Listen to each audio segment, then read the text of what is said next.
नाज़रीन आदाब, मैं खालिद शहबाज। आप देख रहे हैं गवाह न्यूज़। ज़लज़ले के झटकों के बाद तुर्की सदर तैयब एर्दोगान ने अपने सियासी मौक़िफ़ को नरम किया। कल तक मसले कश्मीर पर पाकिस्तान के मौक़िफ़ की तायद करने वाले आज हिंदुस्तान को अपना सच्चा दोस्त कहने के लिए मजबूर हो गए। यही नहीं बल्कि पाकिस्तानी वज़ीर आज़म शहबाज शरीफ को भी इन्होंने तुर्की आने से मना कर दिया। तुर्की में कहावत है कि जो बुरे वक्त काम आता है वही सच्चा दोस्त होता है। लफ्ज़ दोस्त तुर्की और हिंदुस्तान का मुश्तरका लफ्ज़ है। चुनांचे ज़लज़ले से मुतासरा तुर्की की हिंदुस्तान ने जिस तरह से मदद की है, इसके बाद एर्दोगान के रवैये में गैर मामूली तब्दीली आई है। इन्होंने हिंदुस्तान का शुक्रिया अदा करते हुए जज्बे इंसानियत को खिराज अक़ीदत पेश किया।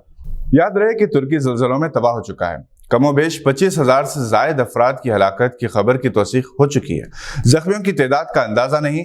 इस हलाकत खेज़ ज़लज़ले में अल्लाह रब्बुल इज़्ज़त के करिश्मात देखकर दुनिया हैरान है। तुर्की और शाम जहां आफत समावी ने ज़बरदस्त तबाही मचा दी है, हर तरफ नाशे ही नाशे नजर आ रही हैं।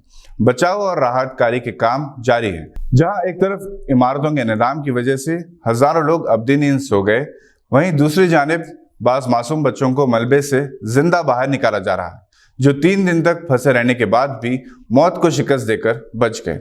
जिसे अल्लाह रखे, इसे कौन चखे कि मज़दाक रेस्क्यू टीमों ने मलबे में फंसे हुए एक शीरखार को बाहर निकाला। इस बच्चे की उम्र 2 माह है। 2 माह के बच्चे को 3 दिन बाद जिंदा बाहर निकाला गया। तुर्की हमेशा से ज़लज़लों के लिए मशहूर रहा। ये यूरो एशिया और सऊदी का संगम है। आखिरी बार इससे पहले 1999 में ज़लज़ले से कोई 18,000 अफराद हलाक हुए थे। जियोलॉजिकल साइंटिस्ट पेशेनगोई कर रहे थे कि 2030 में इस्तांबुल में ज़लज़ले का अंदेशा है, जिससे निपटने के लिए शऊर बेदारी की मुहिम शुरू की गई थी।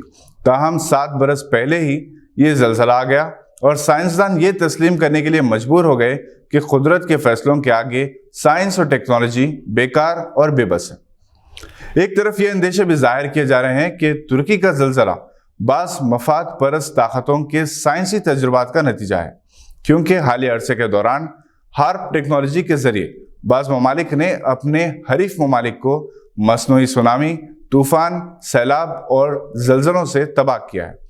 हार्प टेक्नोलॉजी से खौफनाक लहरें पैदा की जा सकती हैं।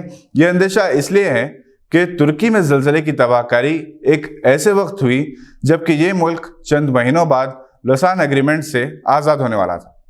जैसा कि आप जानते हैं कि पहली जंग अज़ीम के बाद फातह इत्तेहादी ममालिक और तुर्की की खिलाफत उस्मानिया के नुमाइंदों के दरमियान 10 अगस्त 1923 को एक माहदे के तहत सल्तनत उस्मानिया का खात्मा और अरब, एशिया और शुमाली अफ्रीका पर इसके तमाम इख्तियारात बर्खास्त हो गए थे। यह 100 साला माहदा था जिसके खात्मे के बाद तुर्की यूरोपियन यूनियन की रुकनीत हासिल करता और इलाक़ाई यकजहती, सलामती और इक़्तिसादी तावन हासिल करता। साथ ही इलाक़ाई तनाज़ात की यकसुई में भी इसका अहम रोल होता। फिलहाल सदर तैयब एर्दोगान ने मुल्क में 3 माह के लिए इमरजेंसी का ऐलान किया है। दुनिया के मुख्तलिफ ममालिक ने इमदादी साजो सामान रवाना करना शुरू कर दिए। दुबई इमदाद की वसूली का मरकज़ है, जबकि यूएई ने खुद $16 मिलियन की इमदाद का ऐलान किया है।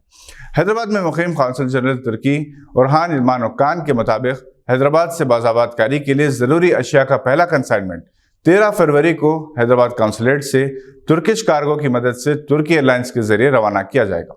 ज़लज़ले से मुतासरा बर्फबारी में ठुठरते हुए अफराद के लिए गर्म कपड़े, रेनकोट्स, ग़िज़ाई सामान के अलावा बुनियादी ज़रूरियात की तकरीबन अशिया इसमें शामिल हैं। मुख्तलिफ ममालिक से मेडिसिन्स, मलबूज़ात, टेंट्स काफ़ी तादाद में तुर्की पहुँच चुके हैं। अक़वाम मुत्तहिदा ने जासूसी कुत्ते भी रवाना किए हैं जो मलबों में जिंदा या मुर्दा अफराद का पता चला सकते हैं। शाम और तुर्की के दरमियान इब्तिदाई से सरहदी तनाज़ात हैं, मगर इस नाजुक वक्त में दोनों ममालिक ने दोस्ती का माहौल पैदा किया है। आज के लिए बस इतना ही। नई खबरों के साथ फिर होगी मुलाकात। अगर आप हमारे चैनल पर नए हैं तो सब्सक्राइब करते हुए बेल आइकन दबाना ना भूलें। खुदा हाफ़िज़।